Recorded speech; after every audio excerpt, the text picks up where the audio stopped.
Hi, I'm Dunston Jackson, president of the St. Vincent and the Grenadines Entertainers of North America, and I watch CultureShare every Saturday.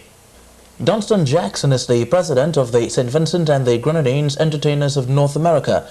That group was formed in 1986 by the late Walter Porter and even today is still in existence. Now, Dunston, welcome to CultureShare. Thank you, Hal. It's great having you. Now, unfortunately, Walter is not here to tell us what was his initial idea of forming such a group. So I'm sure that you'd like to tell us what was the reason he did so back in 1986. And so I'd like to thank you for having me on the show, Harold.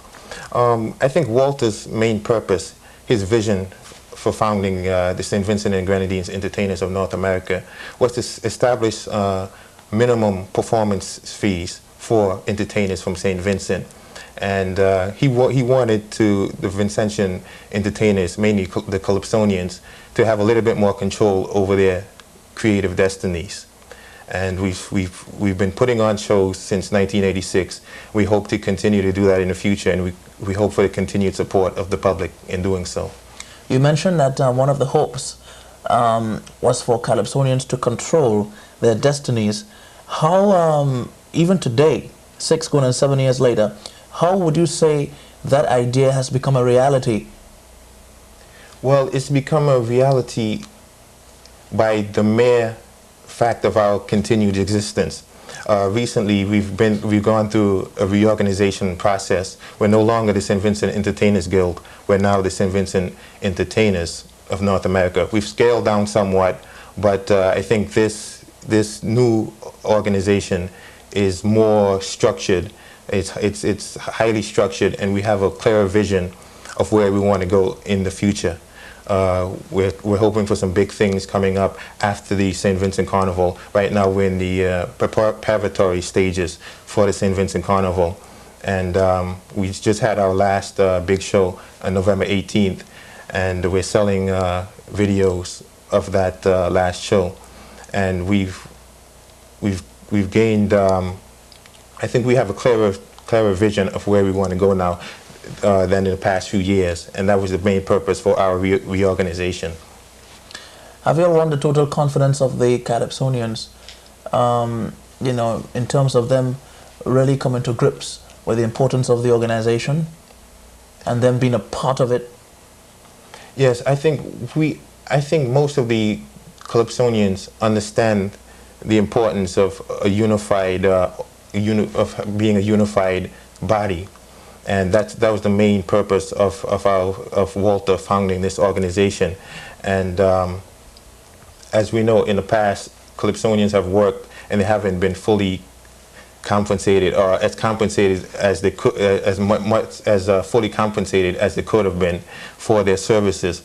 And we're trying to reduce the level of exploitation in the business and giving the performers more of a sense of control over where they're going in terms of their careers.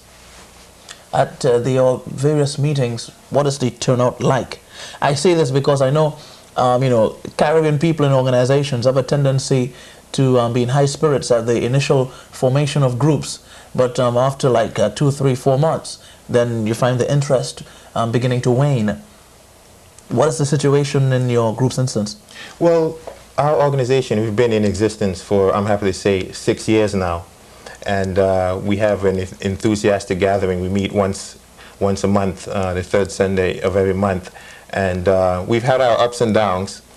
We've recently reorganized, but I'm looking forward to the future, and a bright future. And I think we're more focused in terms of what we want to do in the future, in terms of the sort of performances, the sort of functions that we want to put on, and we're hoping to have the continued support of the public in all of our future endeavors.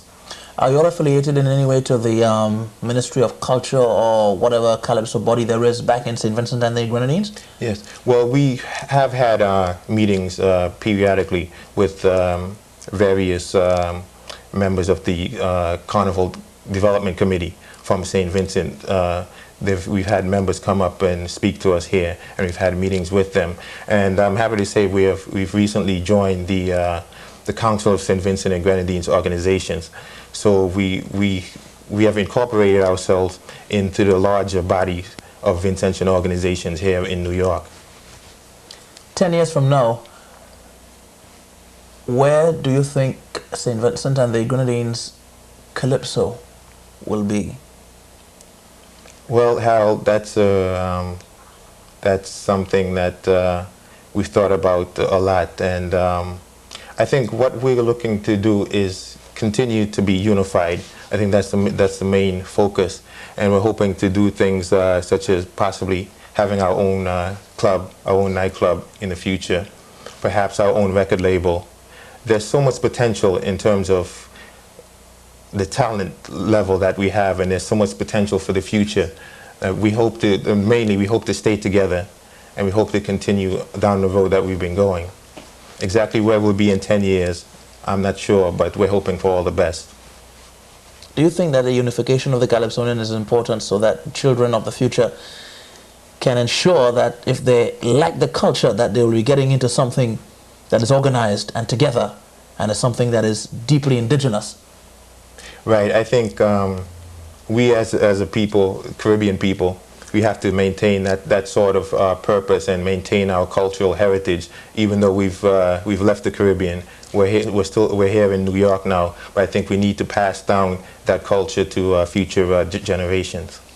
Dunston, let me say thank you very much for being with us on CultureShare. It was great having you, and let me wish you and the organization all the best of luck in your endeavors, and may the spirit of soca live on eternally. Thank you, Harold. It's been a pleasure.